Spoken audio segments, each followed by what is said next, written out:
Será que é verdade mesmo que poucos fundos de investimentos e que poucas previdências privadas batem o Ibovespa? O que você acha? Vamos refletir um pouquinho sobre isso, hein? Essa é uma das justificativas que eu mais ouço para as pessoas dizerem que não investem ou em fundo de investimento ou que não investem em previdência privada. Mas será que faz sentido? Fica o convite aqui, tá? Porque esse vídeo vai ser revelador, tá? Se você ainda não me conhece, meu nome é Rondinelli Borges e fica o convite para você se inscrever e compartilhar nossos vídeos com seus amigos e familiares, tá?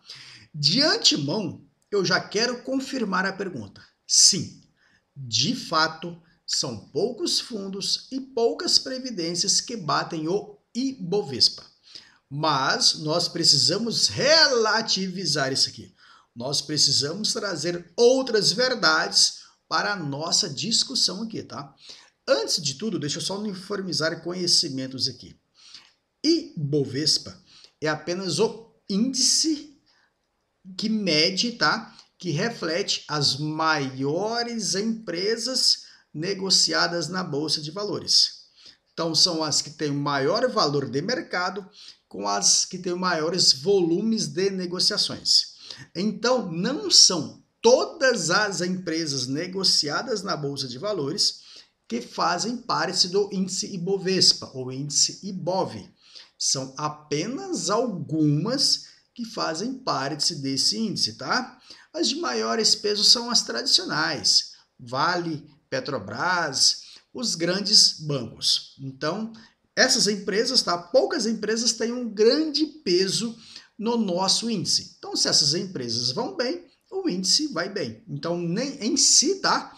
O índice Ibov nem reflete a média do Ibovespa, beleza? Mas eu quero trazer para você aqui outras reflexões. O que acontece? O que eu vejo as pessoas comparando? Eu vejo as pessoas comparando alhos com bugalhos. Eu vejo as pessoas comparando banana com maçã. Não, isso não faz sentido. Nós temos que comparar maçã com maçã, banana com banana.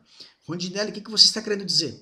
Eu estou querendo dizer que quando você vai comparar alguma coisa com o índice Ibovespa, você só pode comparar fundos de ações ou fundos de previdência de ações com o índice Ibovespa. Eu vejo muitas pessoas comparando fundos de renda fixa com o Ibovespa, não faz o menor sentido. Eu vejo muitas pessoas comparando fundos multimercados com o Ibovespa, não faz o menor sentido. E mais, tá? Não basta apenas ser um fundo de ações. Tem que ser um fundo de ações onde esse fundo tem o benchmark, onde esse fundo tem a meta dele superar o índice Ibovespa. Por que isso? Porque nós temos fundos de investimentos de ações, mas a meta dele não tem relação com o Ibovespa. Às vezes a meta dele é outro índice da Bolsa de Valores, Small Caps, por exemplo, o Small 11, né? Às vezes o Divo 11, que é um fundo de dividendos, que é o índice de dividendos, né? Então não faz sentido, você tem que comparar fundo de ações, onde o benchmark, a meta dele é o índice Ibovespa, tá? E digo mais, não basta ser um fundo de ações com essas características. Por quê? Porque nós temos fundos de ações que às vezes vai investir somente 70% em ações. Temos outros fundos que vai investir 100% em ações. Então só faz sentido você comparar se for um fundo com todas essas características que investe 100% em ações. Porque se eu pegar um outro fundo que investe 70%, os outros 30% estarão na renda fixa. Então não faz sentido comparar alhos com bugalhos. E tem mais. Você também tem que comparar fundos ativos com o Ibov. Deixa eu só explicar isso aqui. Nós temos basicamente dois tipos de fundos. fundos passivos e fundos ativos. O fundo passivo, ele basicamente tenta acompanhar o desempenho do índice. Veja que o nosso objetivo aqui é trazer reflexões por que os fundos não superam o índice Bovespa. Mas se um fundo é passivo, a própria essência do fundo não é superar o índice, é apenas replicar, é apenas acompanhar o índice. Então você tem que pegar um fundo ativo que tem a meta de superar o índice. Então veja, só fazendo um resumo aqui por enquanto, tá? Você tem que pegar um fundo de ações para comparar com o Ibovespa. Esse fundo de ações tem que ter como meta superar o índice Bovespa. Então tem que ser um fundo ativo, não pode ser um fundo passivo. E tem que ser um fundo que investe 100% em ações, um fundo destinado para investidor qualificado. Beleza? E tem mais. Fundo de investimento, ele está ali de acordo com a estratégia do gestor. Só que o gestor, ele também tem que se preparar para momentos de queda. Então o gestor normalmente ele sempre torce para o melhor cenário possível, mas ele se prepara para o pior cenário possível. O que eu estou querendo dizer?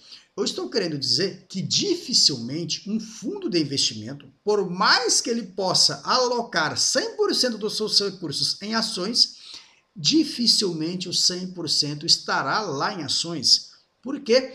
Porque ele vai usar estratégias de proteção do fundo para o caso do mercado entrar em pânico. Ou seja, nesse caso, o índice tende a cair bem, tá? O índice Bov, só que aí o fundo tende a cair menos do que o Ibov.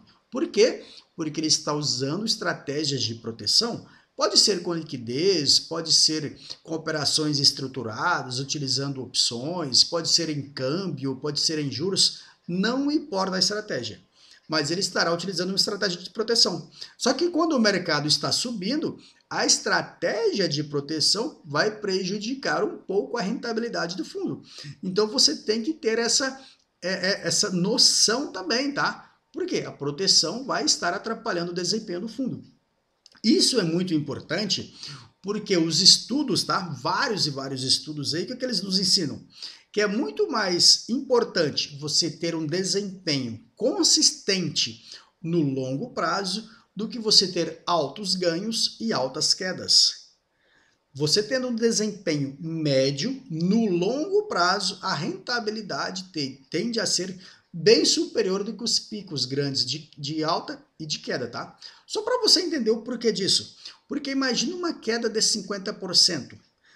Se ocorrer essa hipótese, para o valor voltar àquele valor antes original, a volta, a subida, não tem que ser de apenas 50%, tem que ser de 100%. Ou seja, se caiu 50%, para voltar onde estava, tem que subir 100%. Então é por isso que as estratégias dos gestores utilizando proteção para evitar grandes quedas, mas mesmo que comprometa a rentabilidade nos momentos de bonança, tende a dar um resultado maior no longo prazo, tá? E por fim, a grande reflexão que eu quero deixar para você. Veja, se um fundo de investimento que tem um gestor profissional, uma equipe para auxiliá-lo, eles vivem de investimentos, eles vivem o mercado 24 horas por dia, 7 dias por semana, 365 dias por ano, e mesmo assim, são poucos fundos que batem o mercado, e o investidor pessoa física comum? Como será que é o desempenho da carteira do investidor da pessoa física comum, tá? Fica apenas de reflexão. Será que o investidor pessoa física comum, ele calcula a rentabilidade da carteira dele? Será que ele sabe fazer o cálculo da rentabilidade da carteira dele? Eu utilizo o método das cotas. Qual método você utiliza para calcular a rentabilidade da sua carteira? Deixe aqui nos comentários, tá bom? Então a gente tem que relativizar um pouco, tá? Sobre essa questão, que são poucos fundos que batem o índice BOV. É verdade, é verdade, é verdade. Concordo, tá? Mas não é uma verdade absoluta, beleza? Maravilha, maravilha. Até a próxima.